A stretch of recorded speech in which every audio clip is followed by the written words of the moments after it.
Hi guys, welcome back to my channel. If you're new here, welcome. On this channel we post writing tips, unboxings, book hauls, book reviews and the occasional vlog. And today, similar to when June came out, we are comparing the Sandman comic book series with the Sandman TV series, which has come out this year in 2022. If you haven't seen my comparison on June, the link is above me now. And if you haven't seen the comic book reviews, I have done two for the Sandman series. One just for the first comic book, Preludes and Nocturnes, and the second video is from collections 1 to 5 of the Sandman comic book series. I'll put the links above and below throughout this video. But today we're focusing on the Sandman TV series, which if you haven't seen it, it is on Netflix. Give it a watch. But how did it fare compared to the books? It is the age-old question of all book nerds. Will the TV series or movie be as good as the book? Now, if you have seen my Sandman comic book reviews, you'll know I wasn't the biggest fan.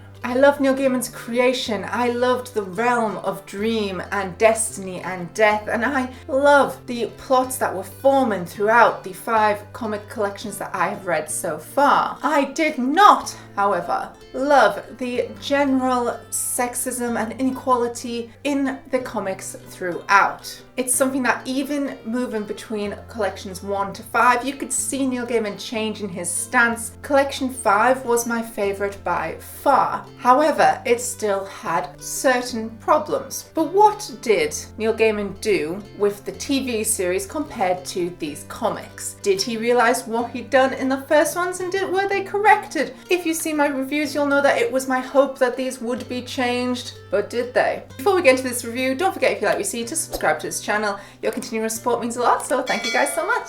The Sandman TV series comprised of collections 1 and 2 of the Sandman comics, with 2 bonus stories from the 3rd Sandman collection. So we're going to start with 1 to 2 of the main Sandman story, which was the introduction of Morpheus the Sandman, where he is imprisoned by the humans and then must find the 3 items to regain his power. This then leads into volume 2, which is the story of Rose, who is a vortex, and she can destroy the entirety of the dream world, whilst at the same time Dream is trying to find 3 dream characters, 2 nightmares and 1 place, who have ended up in the human realm. First off, let's answer the question which has burned in my mind since reading the comics. Did Neil Gaiman realise the problems he had in the comics and why they were maybe not as accessible to the female audience or the general wider world? The answer to that is yes. Neil Gaiman did realise, which I'm so happy about because I love Neil Gaiman and he is an amazing writer, and I was so happy that he realised the stereotypes he'd fallen into, and that in the TV series these are addressed, and they're addressed in a very good way. He's not replacing characters, he's not changing the general plot of the story, he just makes it so that if they don't need to be a certain gender, they don't have to be that gender. He also makes sure that the cast is more diverse and actually has the characters discussing equality and sexism throughout. First major change is the time period swap. When Morpheus is captured by the humans, in the comic books he is captured by a man who then ages and is then passed to his son as a young person.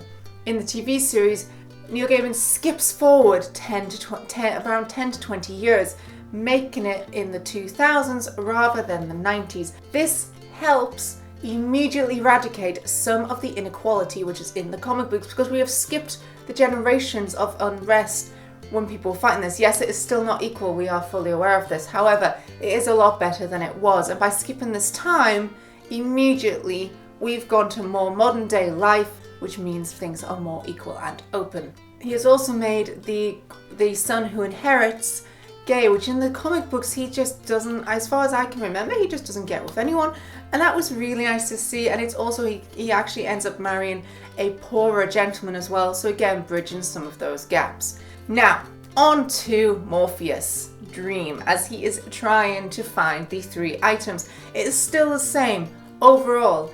He must find Constantine, who finds the sand. who is with an ex-girlfriend, but Constantine is played by a woman and one of my favourite actresses to that. And it is very interesting, and it goes into how Constantine's family knows of Morpheus before this point. So the actress then plays in the interlude where we meet the character who never dies. Constantine's ancestors are there and they discover Morpheus and they try to get immortality. It is not granted to them, but it creates the Constantine family line who are totally aware of demons and angels, and also links to Constantine, the actual story of the Demon Slayer. Constantine herself has a female ex, and it is so good to see because again, it's just more inclusive and brilliant, and I love her badass character and how the Crow as well is sort of learning what's going on, sticks to the original story but changes it up a little bit. We then have item 2, which is the mask. The mask Morpheus must get from a demon, and again, they do this very well. Morpheus travels to hell where he meets Lucifer. Now Lucifer is a demon, therefore they have no gender or sex, and I very much appreciated how Neil Gaiman responded when Lucifer is played by a female actress. How when people criticised him for this, he did point out that Lucifer has no gender, and therefore whichever gender played Lucifer is genderless in the movie. Thank you, Neil Gaiman.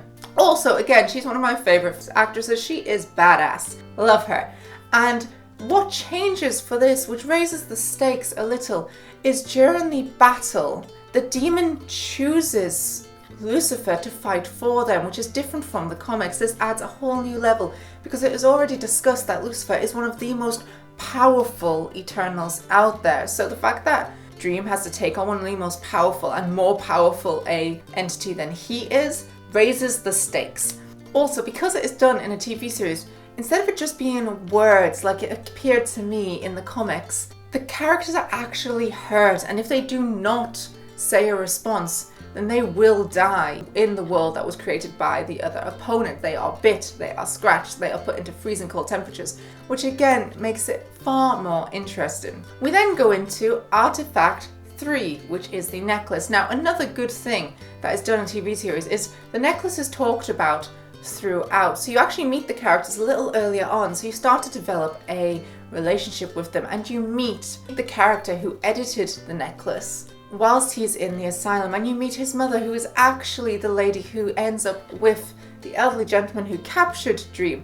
So again, you get more links between the characters, and you sort of see why he's a bit messed up. He has more of a reason. In the books you just think he is someone who is sadly insane, but actually it's not just the gem. He's had a rough childhood, his mum hasn't aged, lots of various things. He then witnesses his mum dying as she gives him the amulet of protection. Much more interesting. And this character is also turned grey. When he is picked up by the lovely lady who gives him a lift, in the books he kills her. You instantly know he is evil. In the TV series, you know he is evil because he kills people with the amulet if they go to hurt him. However, he doesn't actually lift a finger, and the lady, he actually gives the amulet to her for protection because she is a kind and good lady. I was so petrified he would kill the dog because I knew he was a bad character, and he does not. Very refreshing. You then go to the very iconic coffee shop scene. Now, in the comic books, it is a very patriarchal hierarchy system in there, where they revert to animal-like instincts and there's an alpha male. In the TV series, it's done a little differently. Everything that happens in the comic book still happens. You have them splitting up into sexual partners. You have battles. You have them causing pain to themselves and others. But the hierarchy is questioned, and the characters themselves question it. The main alpha is the woman who owns the company, which again, even the characters call another character up to say, don't be sexist, there's no reason she can't be that person. There's also a more variety of characters. You have the lesbian character who ends up with the waitress during the sexual scenes, whereas in the comic book, they all just pair off heterosexually and sleep with the alpha male. In this, you have a heterosexual couple, a lesbian couple, and a gay couple. It is far more realistic. You also have in the battle, Morpheus does appear to be dying, but then wins overall. It was far more gripping and just done very well. I do know that that particular episode got interesting reviews of people not knowing how to take it, kind of like in Game of Thrones where we have the Red Wedding. People didn't know how to take that. In the Red Wedding, I thought that they upped the gruesome level with the stabbing of the pregnant woman. In this one, I thought it was the same level as the comics. If you read the comic books, you knew what to expect. It's not that bad, and also it does move the camera away from shots which would be, they are still disturbing, but you don't have to see so much of it. But ultimately, it is a horror scene. Turn away if you don't want to see it. At this point, Morpheus has got his power back, and we then go into Collection 2. Now, in Collection 2, there's an added storyline, which could be from later in the series. I'm just not personally aware of it. And that storyline is that of Morpheus and the librarian. I don't know if this was made up for the TV series. I don't know if it's later in the books. But they have a hierarchy struggle of how the librarian took over Morpheus's job whilst he was imprisoned. And Morpheus doesn't seem to know how to handle this and tries to take that power back, but ultimately they realise they work well together and that Morpheus does need some help and some time, and that the librarian is actually a really good candidate to make certain decisions and to help him out and offer opinions where needed.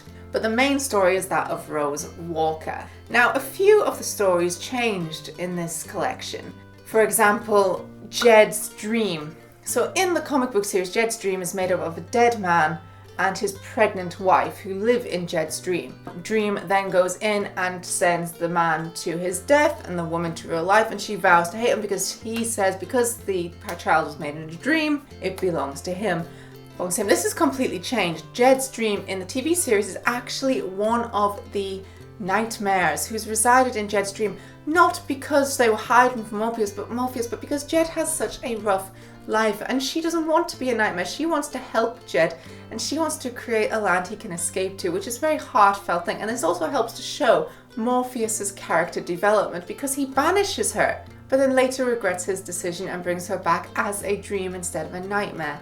So you get to see a gradual change and development in Morpheus's character from the brutal protagonist of generally stereotyping of the emotionless man in that time period and actually turning into a well-rounded person who knows their weaknesses, knows their mistakes, and is learning from them. Throughout, we also have the nightmare who collects eyes. Now, they are in the background throughout as they try to find the amulet originally from the mother who uses the amulet of protection to banish him from her. But he then goes to find Rose Walker and ends up stealing and kidnapping Jed and takes him to the meeting of the serial killers that this man has created. Rose accidentally at this time ends up living in a house, which I love this house, ends up living in a house which actually has the third dream place, who ends up being very protective of Rose and goes to help her. Another change from this is we go from Rose being a stereotypical white, blonde, ditzy woman to being an awesome black woman who is amazingly strong and fights off her own demons and attackers. So the place doesn't really need to protect her. He's just there to help, which is very refreshing and good. Another thing, and I don't know if I just got this wrong when I read the comics, so please excuse me if I did. In the comics, Rose's grandmother is Unity, who's a woman who falls asleep in the deep sleep as a child and wakes up as an elderly woman. Now, during that sleep, as far as I read in the comics, she is raped and has a child, which ends up being Rose Walker's mother. In the TV series, and I don't know if this is cleared up later on or what, but in the TV series, that turns out to be Desire, who is one of Dream's siblings. And she actually falls in love with Desire in her dream, which is how they have sex, which is how she gets pregnant, which is how Rose Walker's mum is born. This removes a rape aspect of the TV series. Now, that's how I took it. My partner Matt took it as Desire was in her dreams, but she was still raped by a doctor, but that doctor was led by Desire. I don't like that because that's still rape and horrible. Whereas if it was just Desire in a dream, and as we know from other characters, you can get pregnant in your dream in this world, especially when a vortex is used. That is far more forgivable for me than a doctor, because as I said, for me that was horrifying and is something that is very terrifying for a lot of women and people who, if you're in a coma, horribly has and could happen, and that's a horrible thought and I don't want to think about that. So Desire going into her dream and making her fall in love with him, perfectly fine, like that. I found in the TV series these characters and the storylines developed more, they linked more, and the woman who actually gets pregnant in a dream is actually Rose Walker's friend who travels with her, which again is different from the comics and That story again was very beautiful because her husband had died and she kept him alive in her dreams. They had a dream house, she got pregnant, and then, yes, the same thing happens if Morpheus has to send that gentleman to his death, but she keeps the baby, but Morpheus says the baby is hers, which leaves it open for the next series for what does Dream do? What happens with that child? Will he come for it? Who knows? And Rose Walker herself is still saved by Unity.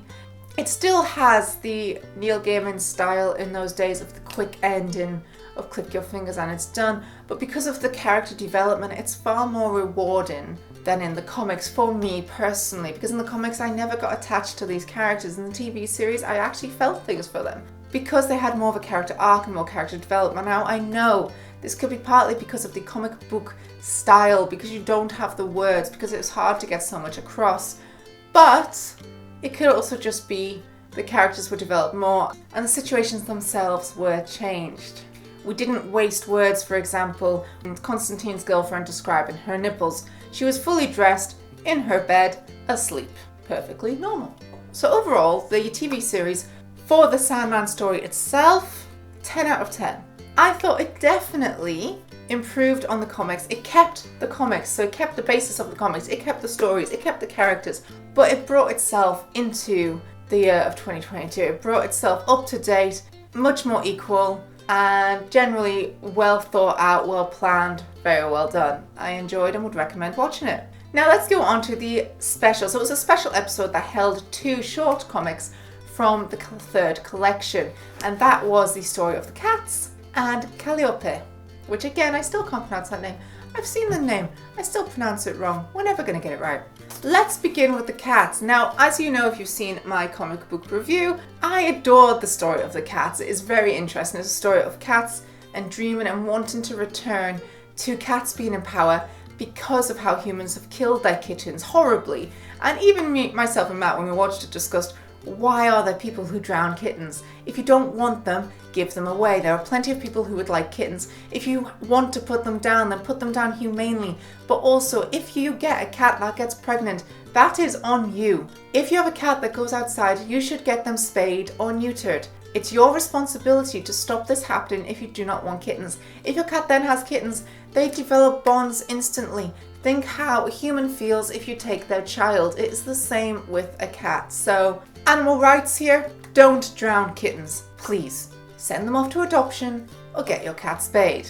But the thing I want to talk about is because the story I loved, I gave it a 10 out of 10. So the thing I want to talk about is the story is the same, but the animation style is very interesting. It's almost half drawn, half animated, but it's very jittery animation, sort of like a comic book drawing, and I found that really interesting to see. I loved it, definitely watch that. Now, the second short story it chose was Calliope, which again, if you've seen my review, was a story I hated because it was a woman captured in the same way Dream was, but she was raped repeatedly, kept naked. I mean, he was kept naked, but because she was raped, it just made it worse for me, and I hated it. I hated it so much. But did they correct it like they corrected the Sandman itself? And I'm so happy. I felt a lot more comfortable watching Calliope than I did reading it. There is still rape. However, it is talked about in a way of regret, and it is shown as being something so terrible. And it's also shown as a character development of the author who does it. He tries to woo her first when she very plainly says release her and she'll give him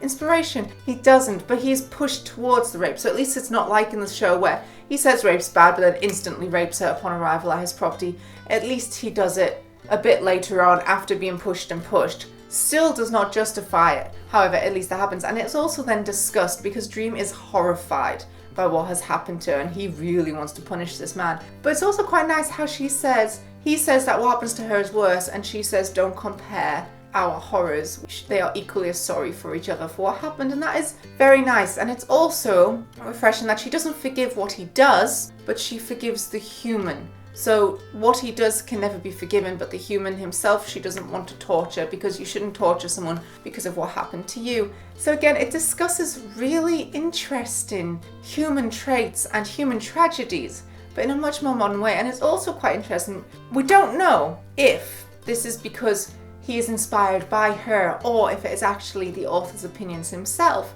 The author fights for equality and fights for women's rights in his work. So even though he has raped a muse, he is making sure the cast is 50-50 split. He wants minorities, he wants women. When he says about his favourite authors, they're all female authors. So it's a really interesting contrast between this man who's an author and this man who raped a muse. And again, the respect between the muse, Calliope and Dream, so much better. I love it.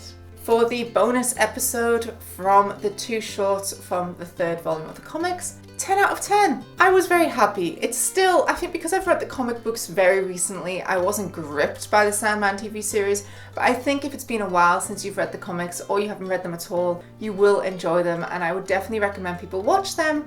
It does correct a lot of the problems from the comic books and makes it far more accessible to a wider audience. It also definitely addresses very critical things happening in modern day life. It causes discussion, which is what we need. So thank you, Neil Gaiman. I loved it. And that's it for this TV comparison to the book. I hope you guys enjoyed this. If you haven't read the Sandman comics, I do recommend, but it does come with a warning of it's very sexist and generally it's of the time period it was written. If you want to avoid that, then definitely watch the TV series. I loved it. It's very, very good and a very heartfelt and well done adaptation of the comic book series. If you haven't seen my comic book review, the links are below this video. If you want to see my collection 1 and then my 1 to 5 collection reviews. And that's it for this. Thank you guys so much for watching. I hope you like what you see. If you like this video, don't forget to subscribe to this channel. If you'd like to see as soon as I upload, click that little bell down below. You can also follow me on Twitter, Facebook, Instagram, or Tumblr. I post general bookish pictures as well as my writing tips and unboxings on there. And thanks for watching, guys. Bye!